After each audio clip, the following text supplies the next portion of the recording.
Welcome back to our channel. So by ఎలక్షన్లో మాత్రం polling శాతం పెరిగింది. అది జనాలను అప్రిషియేట్ చేయాలా, లేదంటే దొంగోట్లు తీసుకొని వచ్చిన వాళ్ళని అప్రిషియేట్ చేయాలా, రిగ్గింగ్ చేసిన వాళ్ళని అప్రిషియేట్ చేయాలా, ఇవన్నీ విషయాలు మనం కాసేపు పక్కన పెడితే కాంట్రవర్సీ ఇష్యూస్.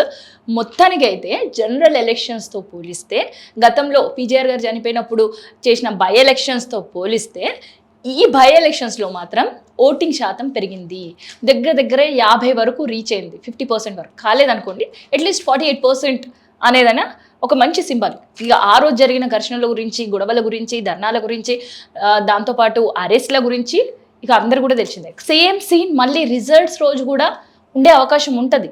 ఎందుకంటే ఏ పార్టీ గెలుస్తుందో టిల్ నెక్ వరకు ఎట్లాంటి సిచ్యువేషన్స్ ఉన్నాయో ఎగ్జిట్ పోల్స్ అన్నీ కూడా చూసినాం.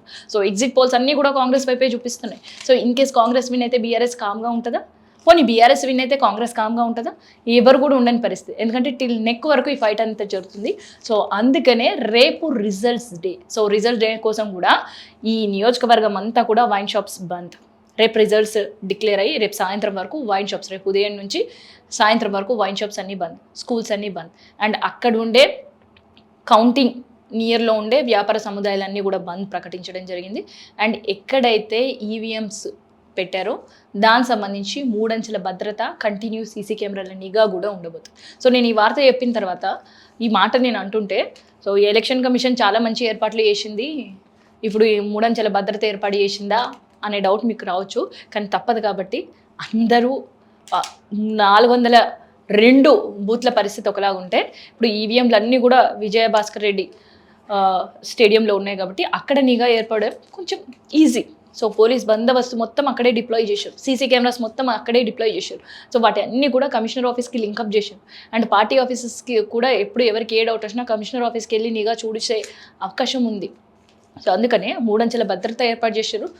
రేపు ఎక్కువ మనం అనుకునేంత స్థాయిలో అంటే 50% పైన ఇన్ కేసు ఓట్లు కనుక నమోదయ్యి ఉంటే రేపు సాయంత్రం వరకు రిజల్ట్స్ తెలిసే అవకాశం ఉంటుంది. కానీ అట్లాంటి సిచ్యువేషన్ లేదు. కేవలం 10 రౌండ్లలో ఈ రిజల్ట్స్ తెలుస్తాయి అంటున్నారు. ఇక 10 రౌండ్ల గురించి కూడా పెద్దగా ఆలోచించే పరిస్థితి లేదు. కేవలం ఒక 5 రౌండ్లు వచ్చేసరికి ఎవరు లీడింగ్లో ఉంటారో, ఎవరు విన్ అనేది తెలిసిపోతుంది. రేపు మార్నింగ్ 8 o'clock నుంచి ఓట్ల లెక్కింపు ప్రారంభం కాబోతుంది.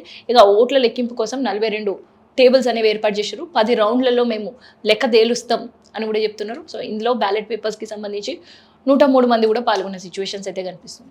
సో మొత్తానికైతే రేపు 10:30-11 గంటల మధ్యలో మనకి ఒక లెక్క తేలే అవకాశం ఉంది.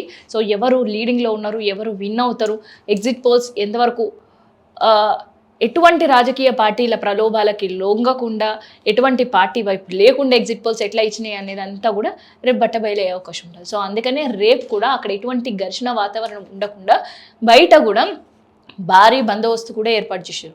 సో మొత్తానికైతే రేపు బిగ్ రిజల్ట్ డేగా ఉండబోతుంది. అండ్ దానికి సంబంధించిన పూర్తి స్థాయి ఏర్పాట్లు కూడా జరగబోతున్నాయి. రేపు షార్ప్ 8 o'clock. సో ఒక్కసారి ఈవీఎంస్ ఓపెన్ చేయడం అనేదే, సో పేపర్స్ అయితే లెక్కింపు చాలా ఆలస్యమయ్యే అవకాశం ఉంటుంది. సో ఈవీఎంలే కాబట్టి ఎక్కువ టైం టేకింగ్ అనేది ఉండదు. సో అందుకనే రేపు 10:30-11 గంటల వరకు ఒక అంచనా ఈజీగా అయిపోతుంది. ఇంకా చెప్పాలంటే 10-11 అనకంటే కూడా ఒక 4-5 రౌండ్లు తేలిపోతే సో ఎవరు విన్నర్ అనేది కూడా చాలా క్లారిటీగా అర్థమవుతుంది. ఎందుకంటే 7 డివిజన్లే.